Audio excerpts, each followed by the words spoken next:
Good afternoon, everyone, and thank you for joining us for today's panel discussion, Are We a Remote Workplace Forever?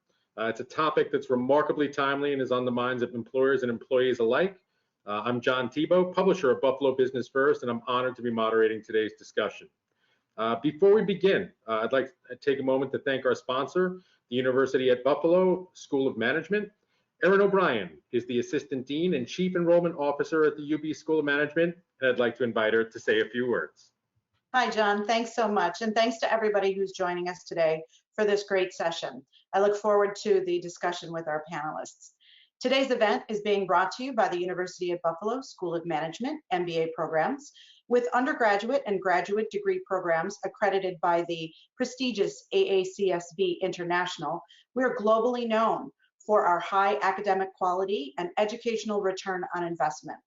Along with several specialized master's degrees in areas like business analytics, accounting, finance, and management information systems, the UB School of Management is the only nationally ranked MBA program in Western New York and the #1 ranked business school in the State University of New York.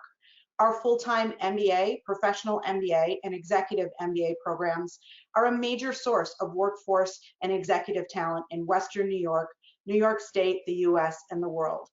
Applications for our programs are currently open, and you can explore options for yourself, your team, and your company by visiting mgt.buffalo.edu. Thanks so much, John, and I'll turn it back to you. Thanks, Erin.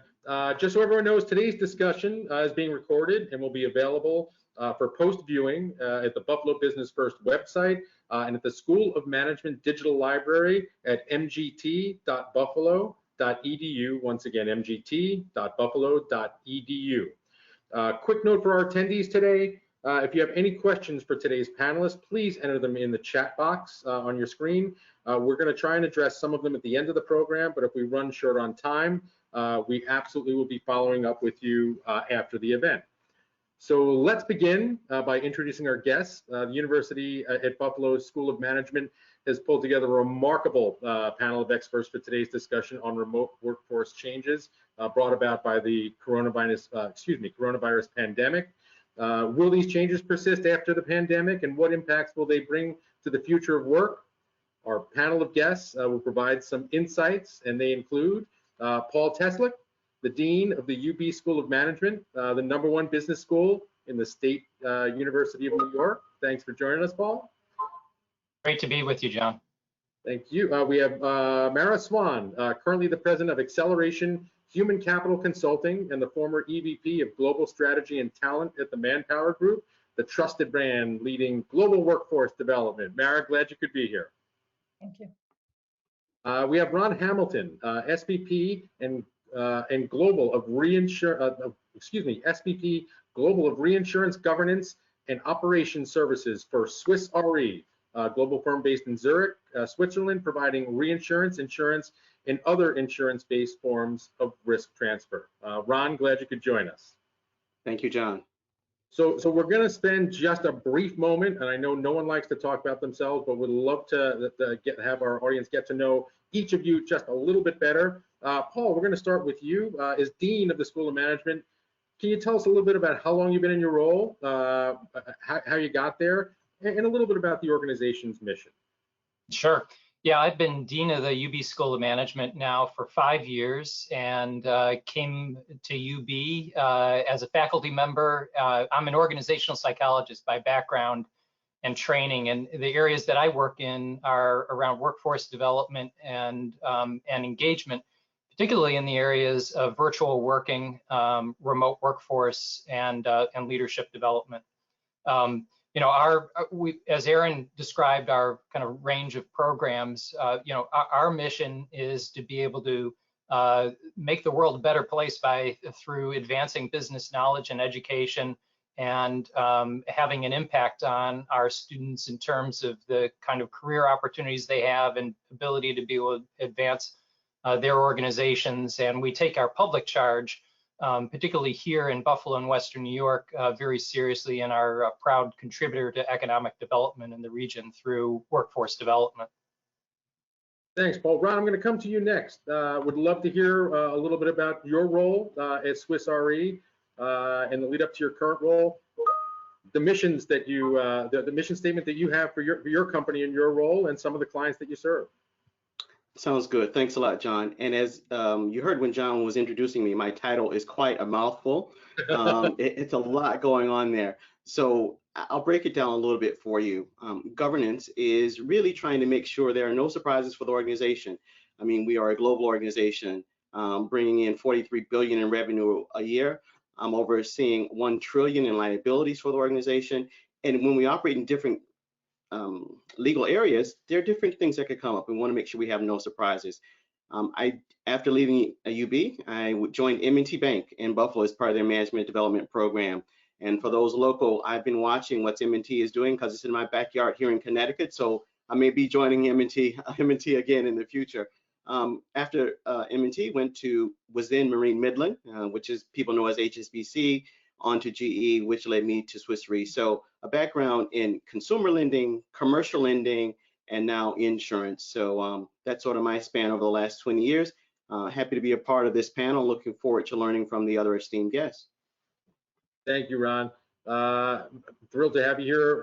Mara, you've got a remarkably comprehensive resume, both past and present. Can you share just a bit of your story and career path with our audience? Sure, I'll go in reverse order. I retired March 2020, and in my retirement, I'm on 4 boards. I run my HR human capital consulting firm, Acceleration LLC, and I just joined Stone Peak, a PE firm, as an operating partner focusing on talent. So that's what I'm doing in my retirement. What led me here was pretty much my great education at UB, and then a master's degree in labor relations from the University of Minnesota.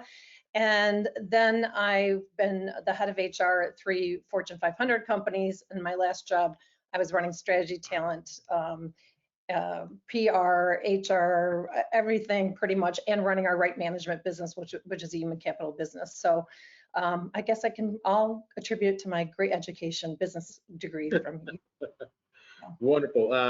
Thank you. And I think one of the great things about this panel is it is a remarkably diverse areas of expertise. So I think we'll get a comprehensive look at what our topic is today, and that is the remote workforce. Lots of questions. I want to kind of jump right in, and if okay with our panel, I'd like to start with some general questions for all of you, and then we'll move on to some more narrow ones, develop your specific area of expertise. And this is really to everyone. McKinsey & Company is saying, and I quote, "Although many people are returning to the workforce as economies reopen, the majority could not work remotely at all. Executives have indicated in surveys that hybrid models of remote work for some employees are here to stay." So why don't we start with Paul? Can you share with us your general vision of the post-pandemic remote workplace?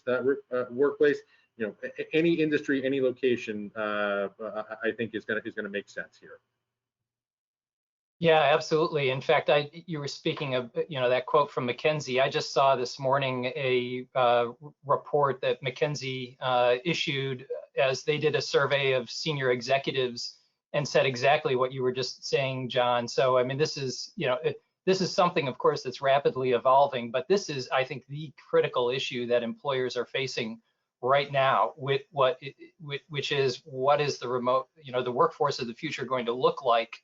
And it is absolutely going to look different than what it had before. I mean, the new normal in the workplace is not going to be like pre-pandemic. It is definitely going to require greater levels of flexibility. It's going to require greater levels of adaptability by organizations and by employees as well. And I think what also is becoming clear is that it can't be a one-size-fits-all approach. Whether you're kind of looking at that within industry, certainly across industries, you know, think about in a manufacturing organization versus a bank, for instance, and how they need to approach this differently.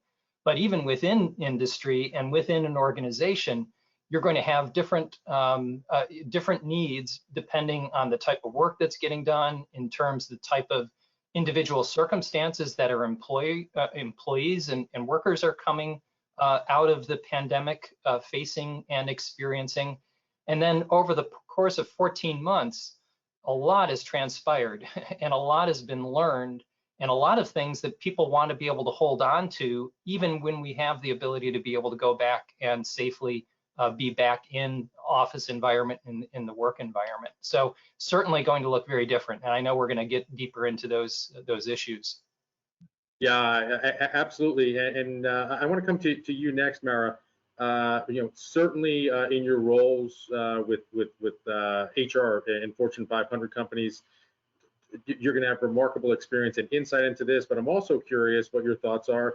Does that change for small and medium-sized companies that might be struggling with this as well? What is your general vision of what it's going to look like? What I'd like to, I think, point out, and I think that the McKinsey thing that gets overlooked is that the majority of the workforce can't work in a flexible schedule. 75% of the workforce is in a place-based work. So we're only really talking about 25% of the workforce. And I think what we've got to, what I think the future, what we have to worry about is we're really getting an elite workforce and a non-elite workforce. And I think it's creating more bifurcation in our workplaces. And I think Paul mentioned this, like even when you have multiple models within a company, how does that affect culture? And we can talk about that later. How does it talk about, I think we used to have white collar and blue collar. Now we're going to have flexible and non-flexible is the way I think the workforce is going to go. But what I've been seeing, and I think it's back to your whole point about the smaller business, it's really related to your business model. Services is moving more towards a really very flexible schedule. People that are steeped in manufacturing, they have flexibility more than they had before in their models as these things are emerging, but it's not the same kind of flexibility. So I think it's going to be very related. I work with some small, medium businesses, and many of them want to go back to, hey, this is the way it was. So I think the question is going to be, what's the impact on attraction and retention, and are you able to get the kind of talent? Because if I'm a talent that a finance person, I can work at a flexible company and not a flexible company, I'm going to make my choices. So I think we're already seeing that, and we can talk about this a little bit later, but a lot of the companies that have already gone back to work are already seeing the implications on recruitment and on retention. And I think this is where small and medium businesses have to be quite concerned if they don't become a little flexible. Yeah, we'll get into that a little bit more, and couldn't agree with you more. Ron, same question to you, your take. I think Paul and Mara have really hit on some of the key points. The pandemic has really left an indelible mark on us, and we will not go back to the way we were before.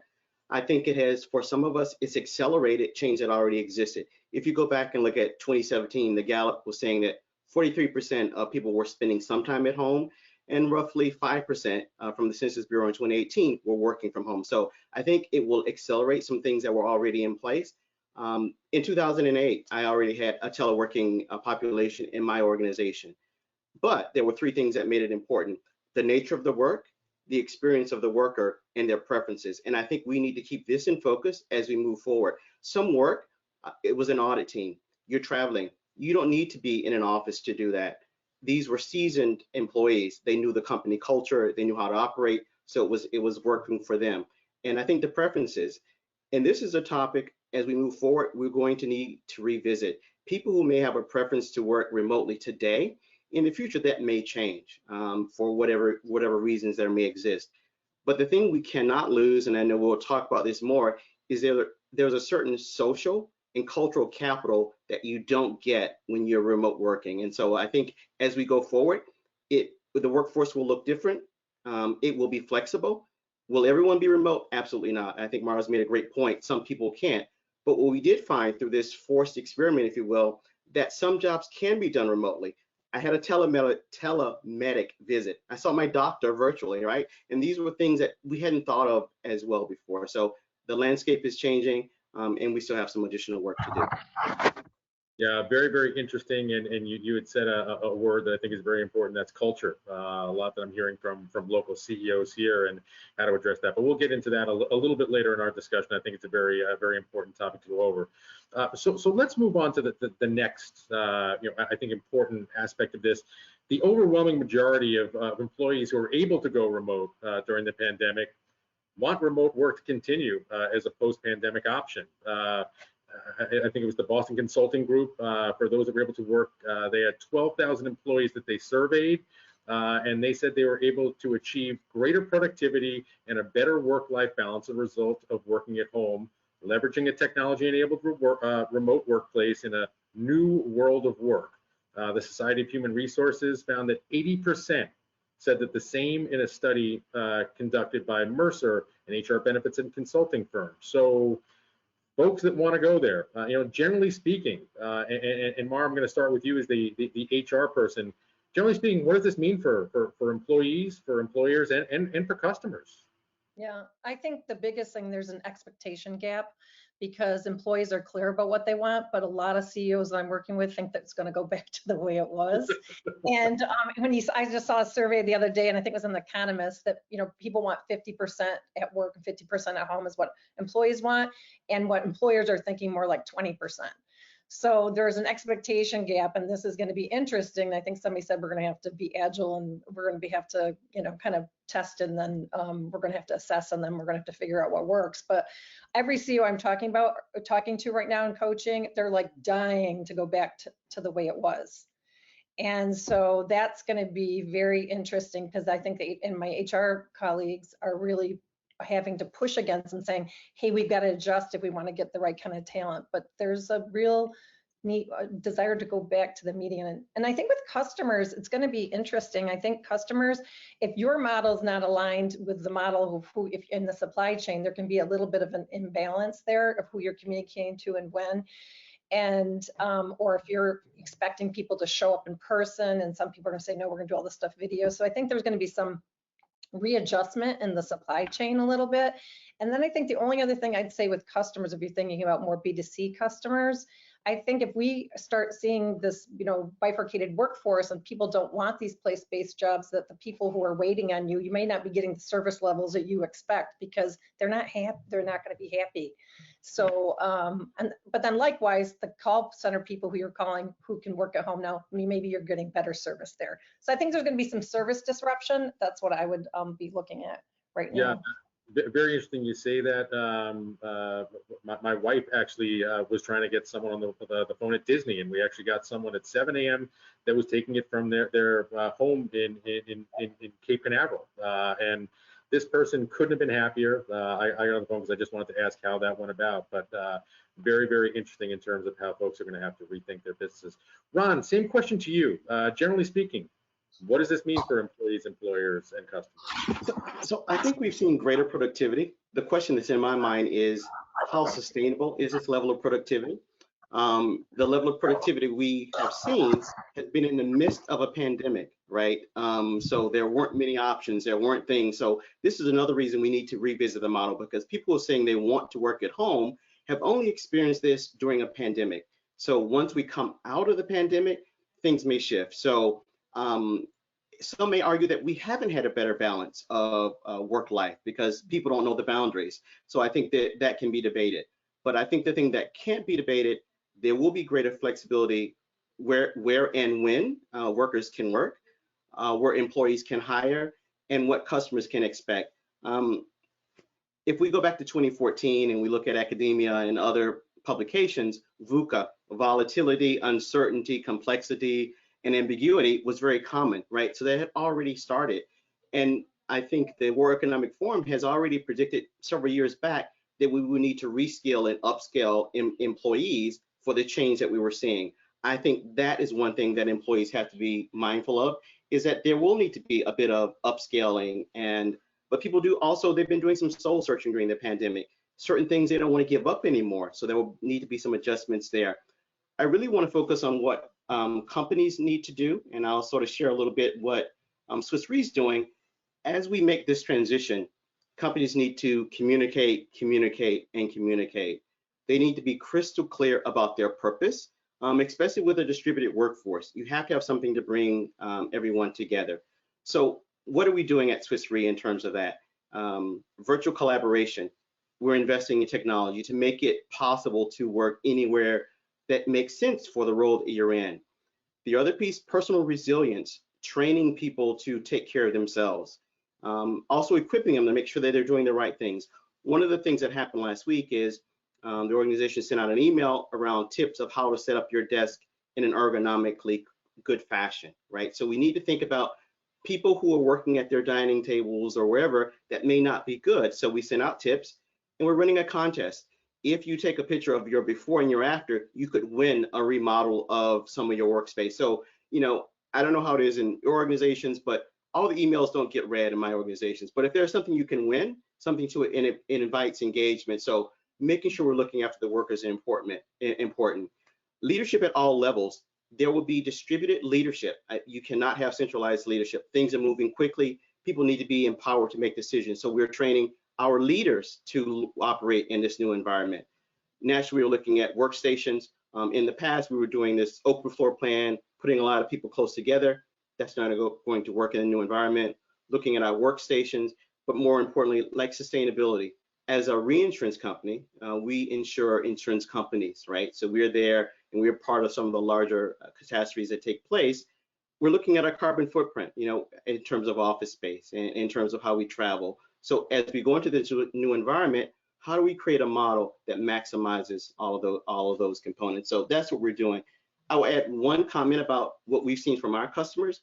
Customers have greater innovation expectations, right? They saw what we could do in a pandemic. You were able to deliver. You were able to meet my needs. In the past, it took you 18 months to come up with something. Here, you did it overnight. So I think customers will have a greater expectation of having their needs met at 6 o'clock with Disney, at 12 o'clock, whatever it is. I think there will be a greater expectation, and we have to innovate to make sure we do that. Thanks, Ron.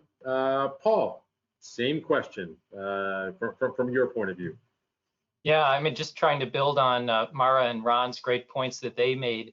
One thing that I'm hearing through their comments that maybe I can try and expand on a little bit is about this point about adaptability and the need to experiment and expect that this is going to be something that's going to have to evolve. It's going to have to evolve from the employee standpoint.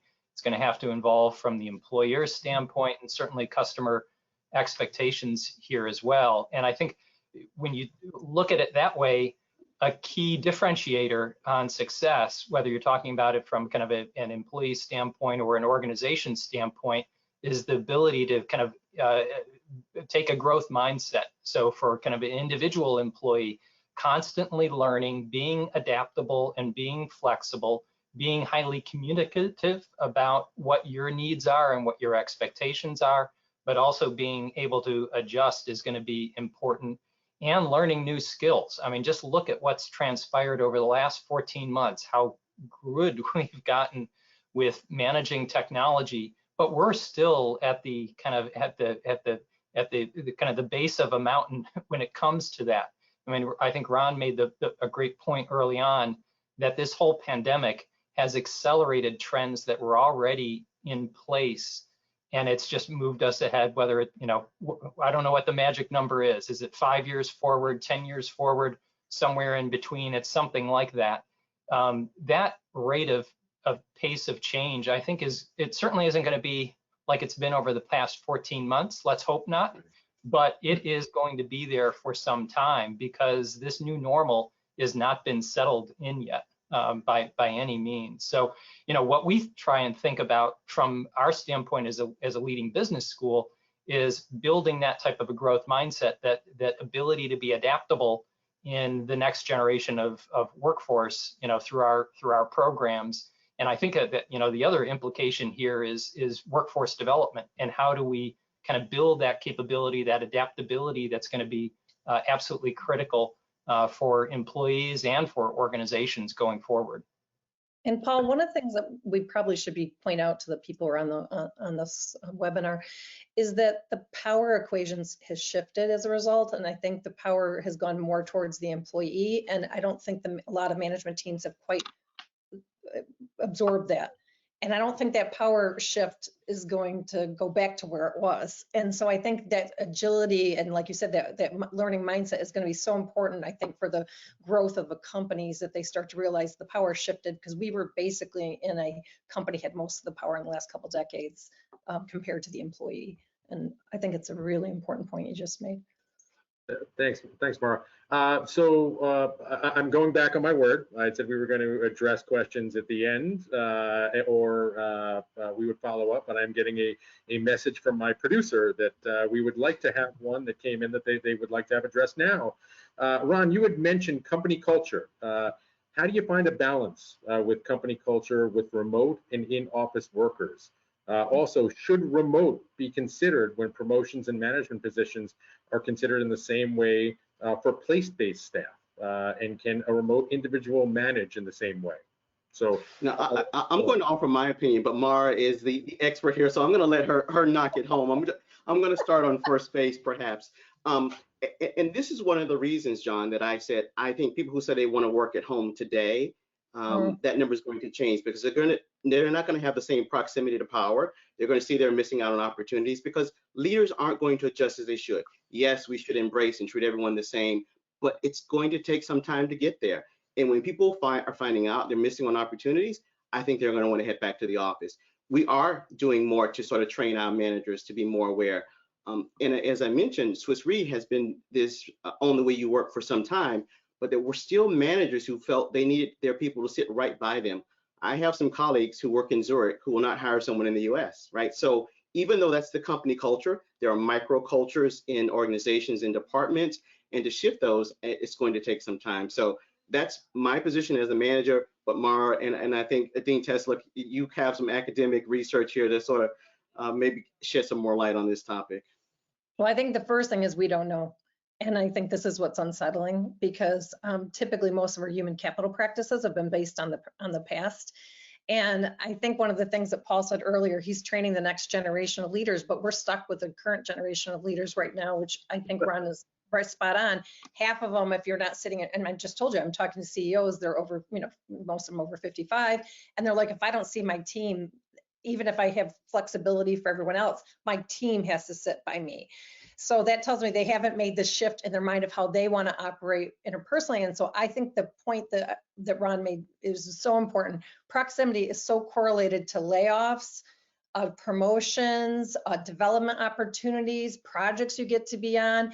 And I think, and we're going to probably bring this up later when we talk about gender, but if more women pick flexible work and more men stay at work, this could end up having a huge impact, I think, on gender ability for gender promotions and things like that. So I think companies are going to have explicit practices. And one thing I really detest, what I've seen some companies doing, is saying, okay, you can choose if you want to be at work full-time or you can be on a hybrid schedule in the same department. And I think that does not work because you have two classes of citizens. Either everyone's on a hybrid schedule, like a 3-2-2-3 or whatever, or they all come. This is not going to work. And so I just think we don't know, but I do know that it's going to cause two sets of citizens and two sets of problems because we don't have modern leaders at work today.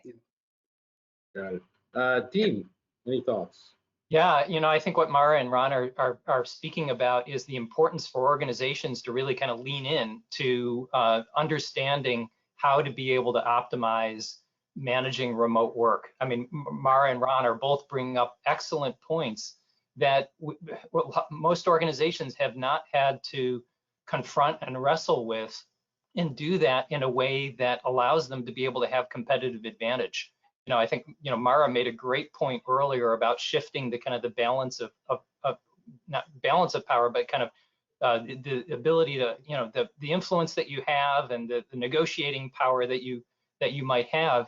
The competition for talent is only going to be increasing, and organizations that are able to figure this out and build just, equitable cultures and workplaces and provide that level of flexibility that balances multiple things. It certainly has to meet employee needs and expectations, but as Mara and Ron were pointing out, this also has to make sense for the work that they're doing and for customer needs and expectations and for performance of their business model. But the investment, I think, for organizations in understanding how to manage a remote workforce needs to take place. And I think CEOs really need to take that very seriously. And I think the ones that are going to be the winners in the future are going to really take this very seriously and be thoughtful about it. And I think you can think about it may be a great opportunity because our human capital practices have not been rethought since probably the 70s. And so we have been doing the same things. And one of the things that I've noticed across industries, we have the same human capital practices. There's very little variation. And I think this is back to your point about human capital practices that make sense for your business model and for your customers. And so I think this might be a great opportunity for innovation in human capital practices that makes sense for the enterprise. And so I have a positive or belief that something positive is going to come from this as well. So I think that's a good thing to be thinking about if you're on this call. What are you doing to rethink your human capital practices? Because promotion practices today are based on presenteeism. You know, if your butt's in the chair and you look like you're working hard, and these really go against single parents, it goes against women, it goes against, you know, other people have to go home and take care of elder parents, because we always think of production being presenteeism, and that's not necessarily what it is. And so I think I have great hope it's going to change some of the practices I think today that are kind of discriminatory and not helpful.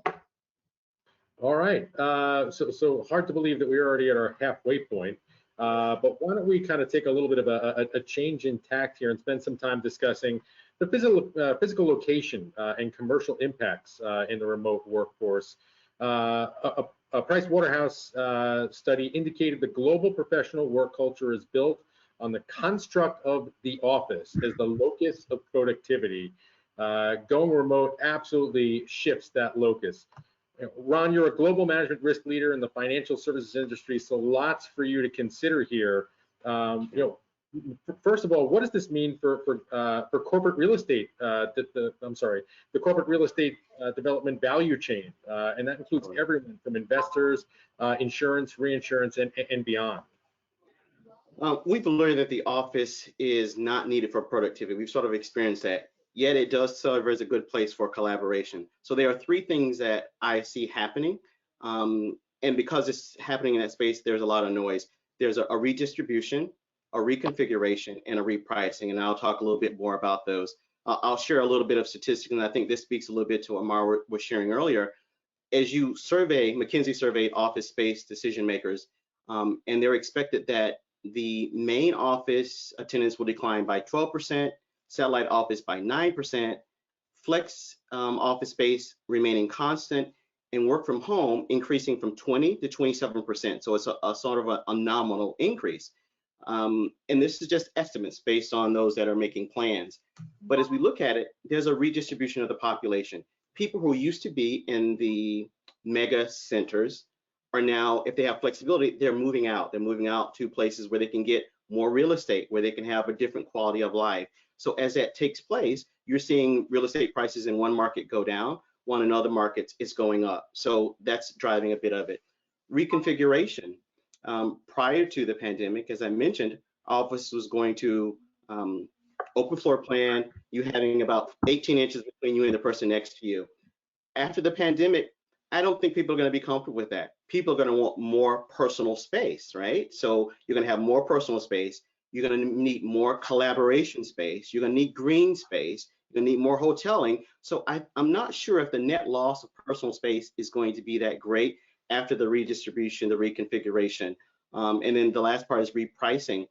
If we look at the residential market, there is a supply and demand mismatch. Housing is at a 15-year high. I mean, I think we're feeling that we are a global village. The supply chain is disrupted. Construction companies can't get materials, so prices are, going through the roof. So with that, as an insurance company where we sit, it's based on the value of the property. So if the value of the property goes up, our premiums are going to go up. So actually, the first quarter of this year, we saw an increase in the money we were bringing in the property space. So even though there may be some shifts, the appraised value is going up. So there's going to be a redistribution, reconfiguration, and repricing. And because of that, like many of the other things, it's in flux. Where are we in? There will probably be a net decrease, but it may not be as large as people are estimating currently.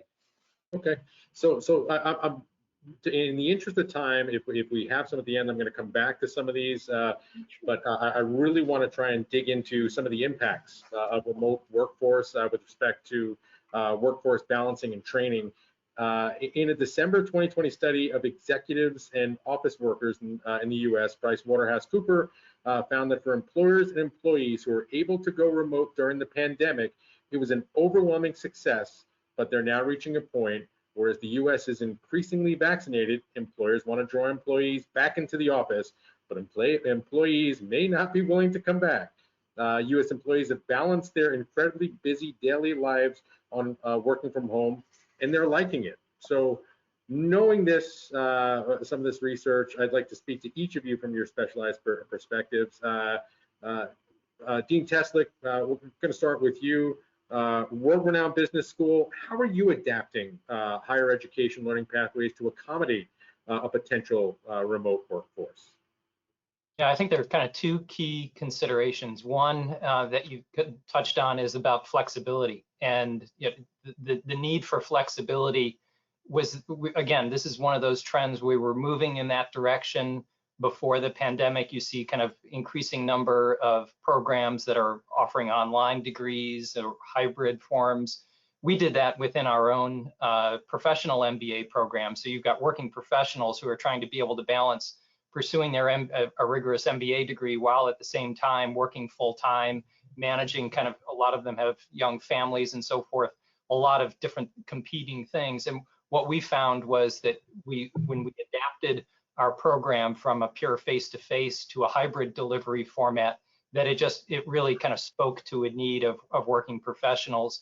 And this whole experience is just, I think, accelerating that piece of it.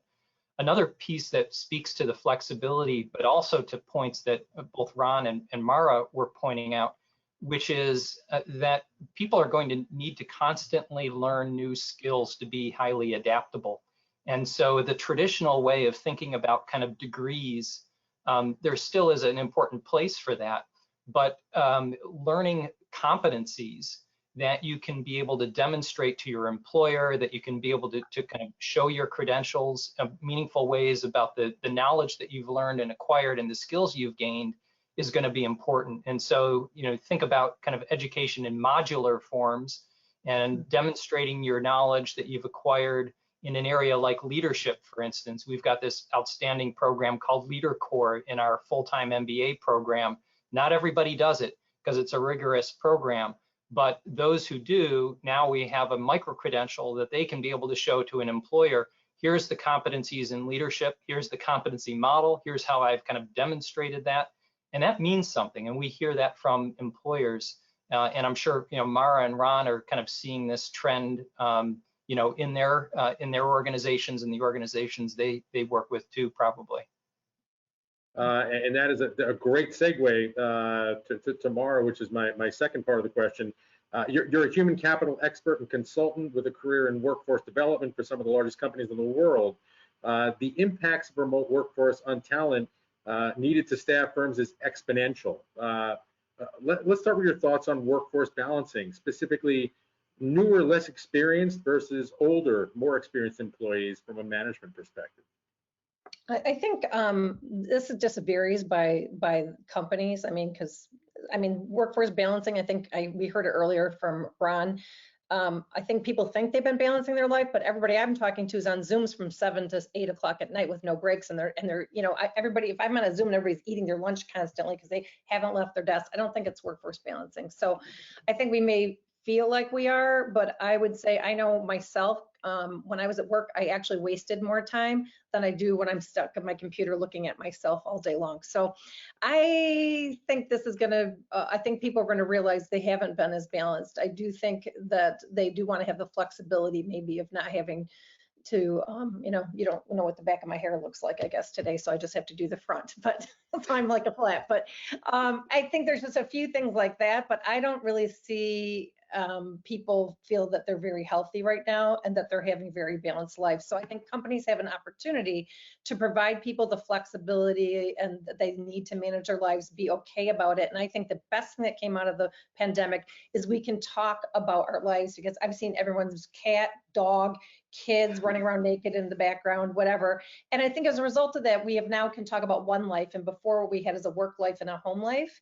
And I think it's come together as one life. And I'm happy about this because the research that I did at Manpower Group, one of the things that all people, no matter what their age was, their gender was, or where they lived in the world, they wanted to be able to have one life where they can integrate what my life is and what my work is, because work has become so intrusive. So I think this one life concept is something that can really help companies get ahead, like what Paul said. If you want to be one of the ones out in the front, what you should start talking about is, we want you to have one life as an individual, and we can help you have that one life. And here's the programs and the things that we're going to do, or boundaries that we have as an employer that allow you to have one life. And I think that could be really powerful.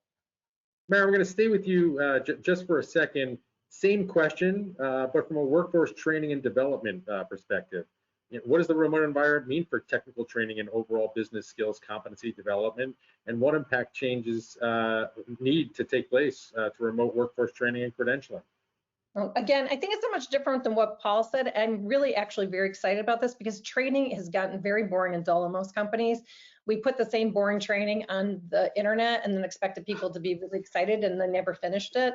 So I think, I mean, it's, this is an area that is rife. There's no more time in the time that I've been working as an HR professional that we need more development opportunities. I'm not going to use the word training. And if you really look at it, most of our dollars in training have switched to really more what I'd call compulsory training. Did you do your, this, or do your safety training? Did you do this? We're not spending money on developing people to be agile thinkers, which is what they need. But one of the things I was working on at Manpower Group was that we think about skill development over a long period of time. And what I was saying is, we need to go from these skill curves to really skill cycles, which is very similar to what Paul's saying. Learn a tiny skill, then go execute that skill, and then build another skill, and then do this. And that's why we have to do that, because we have to be faster to market. I can't wait to, to train somebody for a year and a half. I remember when I first started working in the 80s, I sat 2 years in a training program. I don't think I did anything productive.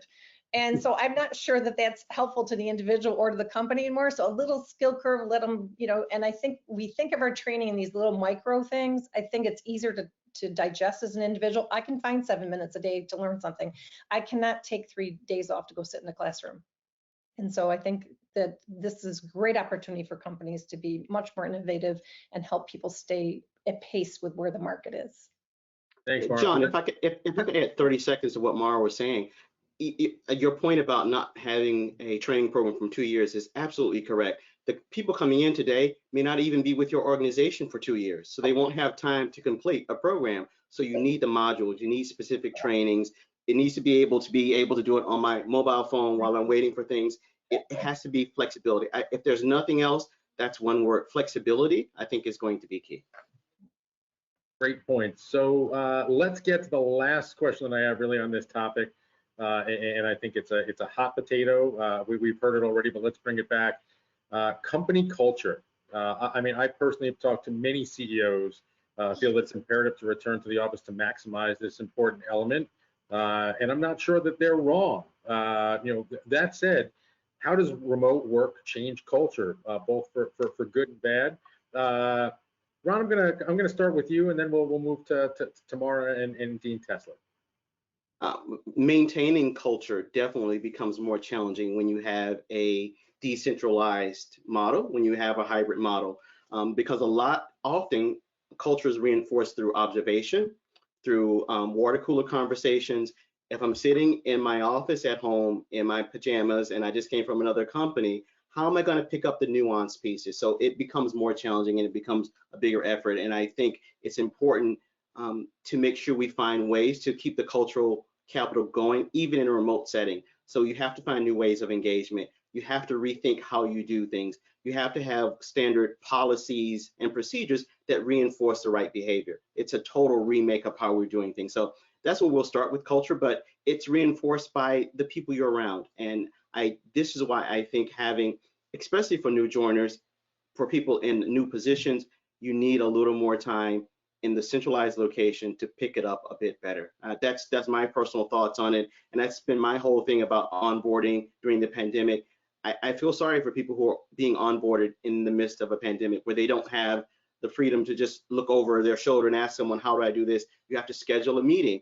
And if I'm scheduling a meeting, the flexibility is not there. And the boundaries and all the other things about working extra, it's just not natural. It takes an extra effort. So TBD. Thanks, Ron. Mara, your thoughts? I think I'll share a story that might be helpful because I think with Ron, I don't think we do know. But one thing I did learn when I went from a company that was more place-based to Manpower Group, which was in 80 countries and very distributed business model. And I went around the world. They had no shared HR practices whatsoever and no shared anything. And I went around the world and everybody was the same and the culture was the same. And that's when I challenged my thinking around what is it that really creates culture. I think people conflate leadership with culture.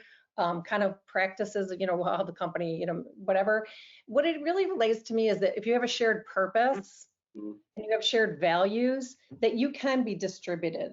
You know what I mean? I started a job during COVID, and I don't know this company. It's an industry. I've never worked in PE in my whole life, but I feel connected to the people because I've been able to, to speak to them and ask them questions. And I think, but I have shared values with them and a shared purpose of what we're working on. And I think most companies are very lazy in their culture, because culture should really be related to what are you trying to do to provide to the customer?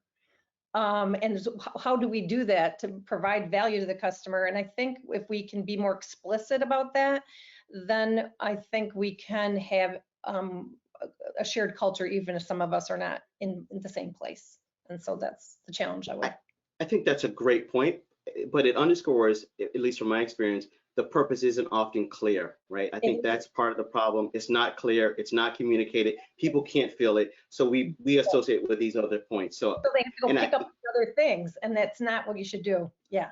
Right. And I think the pandemic has even made us as individuals say, what is my purpose, right? So I think we're going to be looking to connect with companies where we can feel the purpose and we can latch onto it. So great point, Mara. Thanks for sort of bringing that together.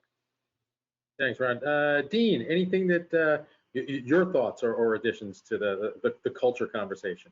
No, I think great points by Mara and Ron. Mara made the point that people can conflate leadership and culture, and I definitely agree. They are different things. But what leaders do is they create the culture, they communicate the culture, they reinforce the culture, and so I think what this puts is a greater need for leadership. And I think our models of leadership also need to evolve as well. I think Ron earlier made this great point about distributed or shared leadership, and from a culture standpoint, if you think about that, and if you cultivate a ability as an organization to be able to have strong shared distributed leadership, then you can work remotely and through your leadership be able to communicate and build and maintain the type of culture that Mara was sharing in that experience that she had earlier on. And I think this all goes back to the investments in development that organizations need to take, is really putting an emphasis on leaders as building and maintaining and continuing culture in ways that fit the remote workforce direction that we're obviously going in. Wonderful. So we're remarkably just about perfectly on time. We're about 75% of the way through, and I've got one more line of questioning, but I think it's a remarkably important one. So if we go a couple minutes over, I think we should stick with it. And the topic that I think we have to discuss, the social economy and inequity of the remote workforce. McKinsey states, and I quote, "Hybrid models of remote work will likely persist past the pandemic, mostly for a highly educated, well-paid minority of the workforce." Our questions today are focused on a remote workforce world that is made up of those at the upper end of the socioeconomic work stratum, which creates a strong imbalance away from diversity and inclusion in the workforce for underrepresented minorities. But it could potentially have major benefits for the increased inclusion of women in the workplace. So Mara, I'm going to start with you. I'm going to do some bragging for you because I know that you didn't like it, but I'm doing it anyway because I think it's really important.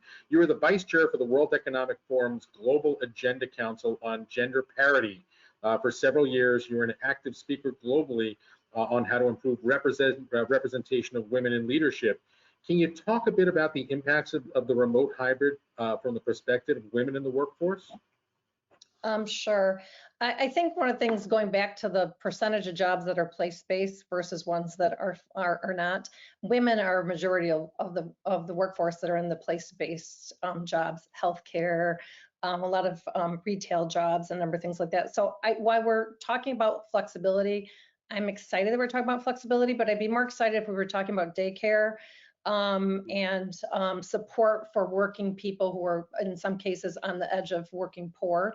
And a lot of those are women who are single parents. A lot of those are people of color. And I do think that we've got to be thinking as companies, how do we make their lives, maybe we can't make them more flexible when they can come to work, but we can make their lives more palatable by helping them with the things that prevent them from participating in the workforce. Childcare being one, affordable childcare being one of those, elder care, affordable elder care, because women take the majority of both of those responsibilities in their families.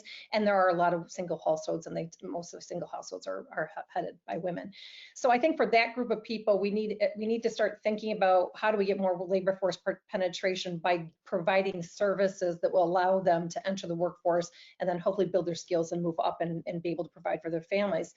And then I think we mentioned it earlier, women who are able to have flexibility at work. I am concerned that if we have this, or more women take the flexible schedule, more men have, like as Ron said, proximity to the power because they stay at work, I think it's going to have a very negative impact on the progression of women in the workplace. And I think I'm very concerned about that. And I think companies have to be very disciplined and start looking at the gender and racial impact of these schedules choices, because women and people of color tend to have more responsibility outside of the household that prevents them to maybe bring their best selves to work. And if we can remove those barriers, we can have better workforce participation and better performance, and they can excel and contribute more to their workplace and to their families as a result. So I would say that's the thing. I'm excited about the opportunity, but I'm also a little nervous if we continue doing some of the things that we've done in the past.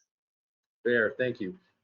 Dean Teslick, I know the UB School of Management has a very strong strategic effort in place addressing social impact and training for the future of business that recognizes a need for diversity, equality, and inclusion in a wide range of areas. But there's been a lot of public media discussion on the remote workforce being further divisive and accentuating workforce social inequalities.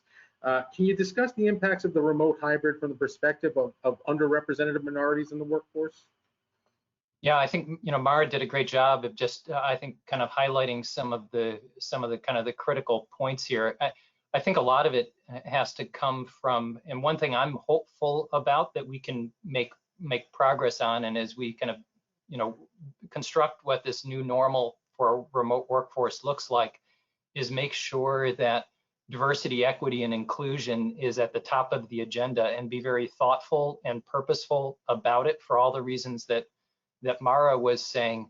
I think there's a very fundamental piece here that goes a long way, which is to understand the needs of particularly those of underrepresented minorities, of women who might be into those roles and those career paths that Mara was talking about, and the obstacles are there. It really starts with understanding. And I think one thing I've kind of taken from the last 14 months is that we've come a long way in our ability, just through being able to peer into people's lives through Zoom and other means, to really get to know people behind their workplace piece that they're presenting themselves in the office environment. We get to know, I know there's a lot of faculty and staff at my school that now I know them much better as individuals. I know about their kids, I know about their spouses, I know about the things that they're juggling and they've been wrestling with as we've been going through this pandemic. And I think we need to carry that understanding and curiosity forward. And it's particularly important to be able to bring that when it comes to DEI efforts. And I think it kind of starts there. But then the second part that I think also, Mara and I heard Ron kind of speak to earlier, is a commitment to really understand that once you have that understanding, taking specific actions. And I think Mara pointed out the things that we need to be thinking about beyond kind of making the virtual piece work. It means having flexible workplace schedules, providing access to affordable daycare, elder care, all of those other kinds of things that really the burdens fall on women, they fall on underrepresented minorities. And I think if we can do that, we can make a real amount of meaningful, important progress that will reshape the way in which work happens and the way in which organizations can contribute to making a better experience for everyone. Thank you, Dean. I think the word that everyone keeps saying over and over again is intentional, and everything we're talking about, it's such an important word, and something that we need to absolutely make a part of our everyday lives with regard to this issue. Ron, any final thoughts on this topic before we kind of get to a bit of a wrap-up question? I think the fellow panelists have given a great point. I just want to say the converse, if we don't do these things, we could potentially lose great talent, because now in this new environment, I can go work for someone else that aligns with my purpose, that provide these benefits that make me feel complete. Or as I'm going to steal this one from Mara, this one life concept, right? That recognizes I have a one life concept. So if we don't do this, I think we're going to lose out. That's all I have to add on that point. Excellent. I'm going to ask everyone to be briefer, because I think this is an important one as well, as we're moving to our wrap-up question. And I'll ask each of you for maybe one or two things. What will it take to be a winner in this new hybrid workforce reality? What's the combination of organizational structure, talent management, skills, and abilities that are going to allow folks to come out of this, in a very, very strong position of power? Dean, I'm going to start with you. Sure. Well, I think a lot of just to maybe highlight or put an exclamation point on some of the points that came out earlier. Certainly, one is around flexibility, and with that adaptability. And so I think again, the organizations that, as you said, John, that are intentional, that are constantly understanding and communicating with their employees and their workforce, and that the type of talent that they're trying to attract and to be able to develop are those that are going to be the real winners here, I think. Thanks, Dean. Ron, your thoughts? I'm going to say psychological safety, making sure that the employees feel comfortable with raising their hands, asking questions, taking risks. I think that is going to be fundamental to the winners. And the other thing is around trial and error. You can call it ideation, you can call it having empathy, defining, ideate, prototype, test, trial and error. Have a heart, try some things, and adjust. Wonderful. Mara? I would say, to summarize, I would say listen, pilot, assess, adapt. Well done. All right, so we're going to get into what is truly our speed round here, because I've got one more question for each of you, and then we're almost at the end of our session. Our audience members work across a wide variety of industries, locations, big and small. If you can leave them with one thing to remember about this conversation, about the impacts of remote workforce, what would it be? Mara, I'm going to start with you. I would say we don't have all the answers. And so what we need to do is we need to do what I just said before. I think we have to listen to our people, we have to pilot, we have to assess, we have to adapt. And I think we have to, most importantly, we have to care about our people. And I think the one thing, if I could leave you with anything, we do have a bifurcated workforce, and we have to really consciously think about our human capital practices for those who have this flexibility, and our human capital practices and support for those who don't. And it requires a fundamental rethinking of our human capital practices. Thank you, Mara. Ron, your one point you want to leave folks with? Don't go back. Don't go back to the old way of thinking. If I were to borrow a book title from Adam Grant, think again. Think again about your processes, what you're doing, how you're doing it, right? There are a few absolutes, but there are many opportunities and options. Dean Teslick. Yeah, I think just building off of that, let's seize the moment. This is a pivotal point right now. And just as I think kind of Ron talked about, there's the upside potential, there's also the downside potential if we don't do this in a thoughtful, purposeful, and intentional way with the right set of values and purpose and aspirations for making a more just, equitable, and inclusive workplace and workforce for the future. Wonderful. Thank you, Dean. Panelists, I just want to thank you for sharing your time and expertise with us today. It's been a lively and truly important conversation with not only lots to consider, but many action items for all of us. Again, intentional, and flexibility. I think were the two words that I heard today that were the most important. I really want to thank our sponsor, UB School of Management MBA programs, including full-time MBA, professional MBA, and the executive MBA programs. This couldn't have happened without you. If you're considering education as the next step for your employees, you can learn about the MBA programs and custom training at mgt.buffalo.edu. Thank you to our audience for taking the time out of your schedule to join Buffalo Business First and the UB School of Management for today's discussion. If you know anyone that couldn't join us today that you think would benefit this, or you personally want to go back and review today's discussion, the event will be available for online viewing at the Buffalo Business First website and on the UB School of Management digital library at, once again, mgt.buffalo.edu, mgt.buffalo.edu. Thanks again to all as we continue down our path to a new normal. Please remain vigilant, be safe, and stay healthy. Have a great rest of your day. Good day, everyone. Thank you. Thank you.